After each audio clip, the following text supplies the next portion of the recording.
Kryetari i Mitrovicës Faton Peci, një herë është njëri nga kryetarët e Guxo, është deklaruar lidhur me çështjen e presidentit, temë kjo shumë e përfolur pas zgjedhjeve të 28 dhjetorit dhe mundësisë për një tjetër proces zgjedhor në muajin mars.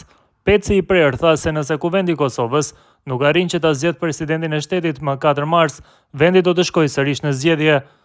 Kur u pyet nëse mund të quhet kërcënim, kjo deklaratë e thënë edhe nga kolegët e tij në koalicionin me vetvendosjen, ai e kishte një përgjigje.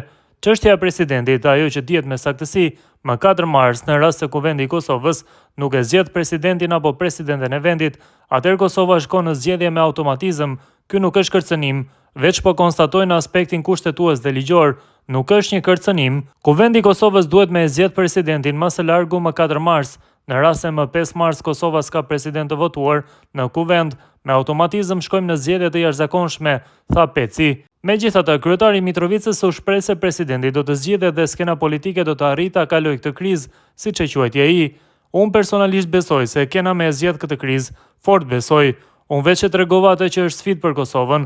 Ky është konstatimi që duhet me qenë të gjithë të vullnetshëm me zgjedh presidentin e vendit.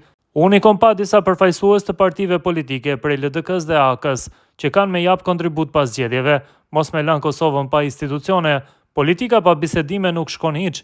Bisedime, negociata, kompromise duhen, shtoi ai. I pyetur nëse do të jetë Vjosa Osmani presidente, Peci tha se çështja është në duart e Osmanit dhe Kurtit.